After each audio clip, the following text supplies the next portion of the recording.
है, उसके जीवन को आप देखेंगे तो उसने बहुत बड़ा अपने जीवन में त्याग भी किया है।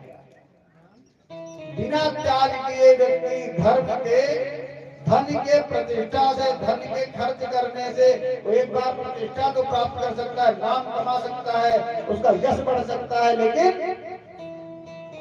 ज्यादा दिन चल नहीं सकता। और जो स्थिर रहता है इसका मतलब है कि उसने अपने जीवन में तपस्या किया है, त्याग किया है। और हे ध्रुव, तुम जाकर के तपस्या करो और भगवान से कहो कि अब की बार हमारा जन्म सुरती माता के गर्भ में देना।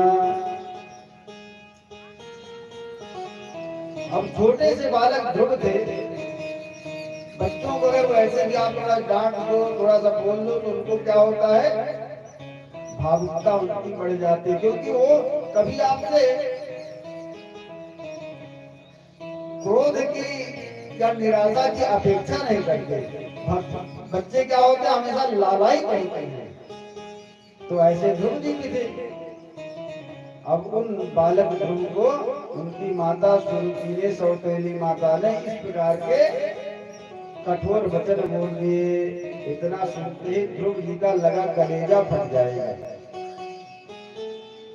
इतने कठोर शब्दों में उन्होंने जब बोला तब तो वे बेचारे रोने लगे। रोते रोते आए, एक किनारे अपने घर में बैठ गए। जब माता ने देखा कि हमारा पुत्र बड़ा फफक फफक करके रो रहा है,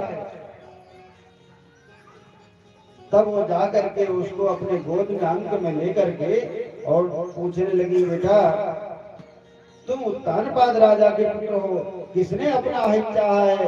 और अगर कहीं राजा को पता लग गया तब तो बहुत बड़ा दंड का भागी होगा। तुमको किसने जो है इस प्रकार से दंड दिया? किसी ने कुछ कहा है क्या? और जब वो कहने लगे कि अगर जब उत्तानपाद को पता लगेगा तब उस व्यक्ति को बहुत बड़ा दंड मिलेगा, तब तो ये बेचारे और तेज से रोने लगे। पितरम सन्नवाचम, हे मां, आप कह रही हो, आप कह रहे हो कि महाराज उत्तानपाद को पता लगेगा तब पूरे राज्य में कोई व्यक्ति होगा तो उसको दंड मिलेगा।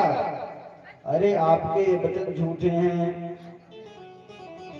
अब तो सुनीति माता कहने लगी, क्यों झूठे भैया? कहा कि मुझे अगर कोई परेशानी हुई है, ये किसी ने अगर बोला है तो हमारे पिताजी के सामने, हमारे पिता उत्तानपाद के सामने हमको इतना बोला गया। कौन बोला? माता सुनीति ने बोला। मैं तो गया था पिताजी का दर्शन करने के लिए, पिताजी के साथ खेलने के लिए मैं गया था, लेकिन वहां पर सुनीति माता ने हमको इस प्रकार से डांटा। और हित्वा मिसंतम पितरम सन्नवाचम, और जब कह रहे हैं ध्रुव जी कि जब वो बोल रही थी, जब हमको फटका रही थी सबके सामने, हमको लज्जित कर रही थी, कठोर वचन बोल रही थी, सन्नवाचम चा, हमारे पिता सन्न हो गए थे। सन्न मतलब क्या है? सन्न रह गए थे पिताजी। उनको समझ में नहीं आ रहा था कि हमारा पुत्र डांट खा रहा है और हमको बोलना चाहिए। तो हे माता जी, हमारे पिताजी तो क्या है? सुरुचि के गुलाम हैं। हमारे पिताजी क्या है? सुरुचि के गुलाम हैं।